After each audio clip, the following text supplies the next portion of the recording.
Hello friends, dark existence आपका स्वागत करता है। आज डार्क एग्जिस्टेंस में हम नेता बाला साहेब ठाकरे के बारे में बात कर रहे हैं। वह बाला साहेब ठाकरे का पूरा नाम बाल केशव ठाकरे था। बाला साहेब का जन्म 23 जनवरी 1926 को महाराष्ट्र राज्य की राजधानी बम्बई, वर्तमान मुंबई में हुआ था।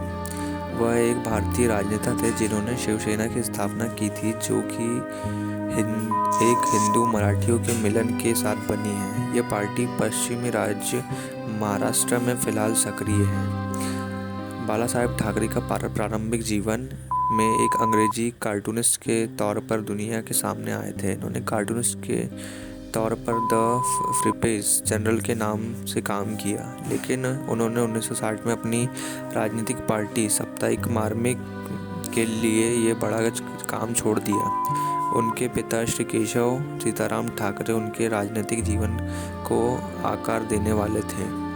केशव ठाकरे ने संयुक्त महाराष्ट्र आंदोलन में प्रमुख रूप में अपना काम किया। उन्होंने महाराष्ट्र के स्थापना में अहम किरदार निभाया। उन्होंने एक अलग भाषा के राज्य की मांग की वकालत की।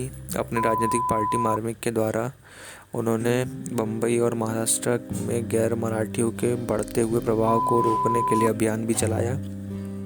1966 में बाला साहेब ठाकरे ने शिवसेना की स्थापना की। 1960 के दशक के अंत में 1970 के दशक के आरंभ में बाला साहेब ठाकरे ने लगभग महाराष्ट्र राज्य ने सभी छोटे बड़े राजनीतिक दल के साथ अस्थायी गठबंधन करके अपनी पार्टी शिवसेना को आकार दिया। ठाकरे ने एक मराठी भाषा के अखबार सामना की भी स्थापना की थी। मुसलमानों पर हमला करते समय विचारों की प्रशंसा करते हुए और एडोल्फ हिटलर को प्रशंसा करते हुए उन्होंने सराहना मिली। वे अपने पिता के साथ ही मुस्लिम विरोधी थे। बाला साहेब ठाकरे एक अच्छे वक्ता और लेखक के तौर पर भी जाने जाते हैं। पूरे महाराष्ट्र के, खासकर के मुंबई में उनके पास एक बहुत समर्थक का साथ था। उनकी पार्टी ने बढ़ते हुए समय के साथ उसके विद्रोही के खिलाफ हिंसक गतिविधियों को अंजाम देते रहते थे। यह घटना 1992 से 93 के समय बाला साहेब ठाकरे और तत्कालीन महाराष्ट्र के मुख्यमंत्री मनोहर जोशी को श्री कृष्ण 1992 और 93 के दंगों के बाद उन्होंने उनकी पार्टी के हिंदुत्व का रुख लिया था।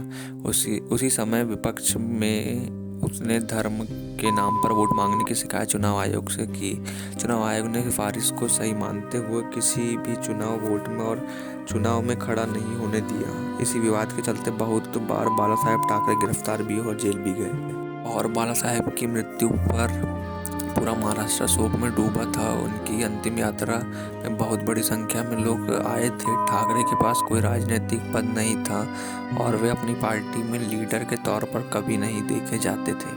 बाला साहेब ठाकरे की मृत्यु 17 नवंबर 2012 को आरडीएक एस्टेट के मुंबई में हुई थी। मुंबई में उनकी मृत्यु की खबर मिलते हुए सारी दुकानें और बड़ी फैक्ट्री बंद हो गई थी, पर पूरा मुंबई थम सा गया था। पूरा महाराष्ट्र राज्य हाई अलर्ट पर था। पुलिस ने जनता से शांति की अपील की और 20,000 मुंबई पुलिस कर्मियों और राज्य रिजर्व पुलिस बल की 15 इकाई बने और रैपिड एक्शन फोर्स के 3 दल तैनात किए गए थे। ऐसा बताया जाता है कि शिवसेना के कार्यकर्ता ने हिंसा के साथ कुछ क्षेत्रों को बंद करा दिया थे और फिर तत्कालीन प्रधानमंत्री मनमोहन सिंह ने शहर की जनता को शांति बनाने के लिए कहा और बाला साहेब को उनके मजबूत नेतृत्व के लिए उनकी प्रशंसा की। और तत्कालीन गुजरात के मुख्यमंत्री श्री नरेंद्र मोदी और लाल कृष्ण आडवाणी ने भी उनकी सराहना की और देश भर के कई बड़ी हस्ती और राजनेता में उनकी संवेदना में बयान दिए थे।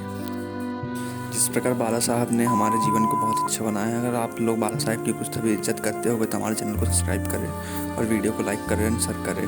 आपको कसम में बाला साहेब ठाकरे के और उनके व्यक्तित्व की। बाला साहेब एक अच्छे आदमी थे। बाला साहेब की प्रशंसा के लिए जितने वर्ड बोले जाए वो कम है। बाला साहेब अपने जीवन में एक घनिष्ठ नेता और बेबाक इंसान रहे। इनकी वीडियो को लाइक करें, सब्सक्राइब करें।